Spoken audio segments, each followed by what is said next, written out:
श्री सुब्रमण्यम बनर्जी साहब यहाँ विराजमान,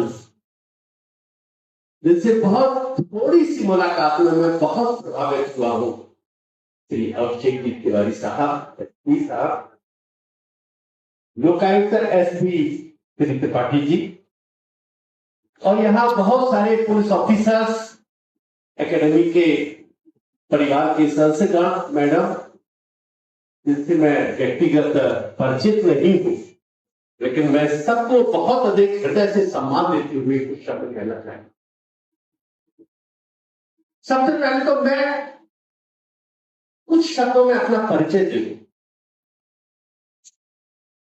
मैं अभिभाषक हूं, पिछले 47 ईयर्स से वकालत कर रहा हूं दतिया में। मैं वकालत के प्रोफेशन में होने के साथ साथ मैं थोड़ा सा निवेदन करूंगा कि मैं मुद्दे आध्यात्मिक चिंतक जरा ज्यादा हूं। वकालत एक प्रोफेशन है, लेकिन निजी जीवन में हर व्यक्ति का एक अपना चिंतन होता है, उसके अपने सिद्धांत होते हैं। और मेरी 2 पुस्तकें प्रकाशित हो चुकी हैं, क्योंकि मुझे बचपन से एक उत्कंठा थी कि मौत के समय कैसा रहेगा, मृत्यु कैसे होती है, उस समय क्या फीलिंग होती है। तो इस संदर्भ में मुझे जितनी पुस्तकें मिल सकती थी संसार में, उनका कलेक्शन किया, प्रमाणिकता के आधार पर उनका संकलन करके फिर मैंने पुस्तक लिखी। नाम है मृत्यु कैसे होती है, फिर क्या हो। उस पुस्तक की प्रस्तावना सुप्रीम कोर्ट के चीफ जस्टिस ने लिखी। इसके बाद मुझे लगा कि मुझे दूसरी पुस्तक लिखना चाहिए लाइफ के ऊपर, जीवन में आनंद में कैसे रहें। बहुत सारे टेंशन है, बहुत सारे तनाव है, तो हम आनंद में कैसे रहें। तो एक दूसरी पुस्तक लिखी, आनंद की राह। उस पुस्तक की प्रस्तावना अपने मध्य प्रदेश हाईकोर्ट के जस्टिस आनंद पाठक साहब ने की।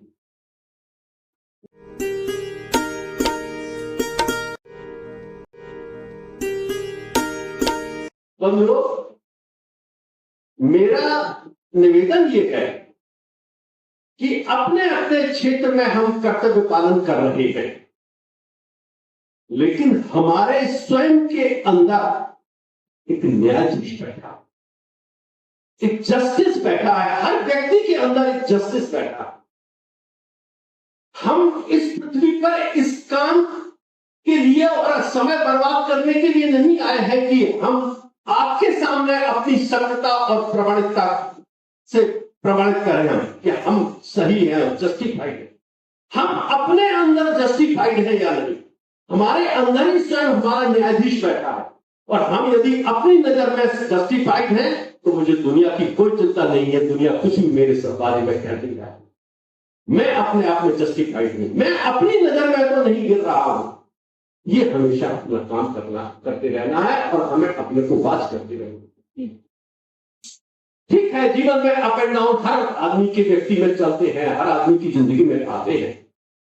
किन्हीं कारणों से बहुत सारे कुछ दबाव होते हैं, सरकारी नौकरी में राजनीतिक दबाव होते हैं, प्रशासनिक दबाव होते हैं, लेकिन हमको अपने आप में जस्टिफाइड रहना चाहिए। हमको अपने आप में न्यायपूर्ण होना चाहिए कि हम पीड़ित के साथ न्याय कर पा रहे हैं।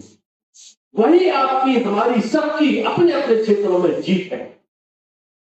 मेरा आप सभी लोगों से यही संदेश है कि हम अपने अपने कार्य क्षेत्र में एक निष्पक्ष होकर के कार्य करें।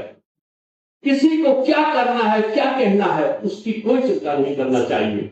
ईश्वर सबसे बड़ा जो है वो न्यायाधीश है।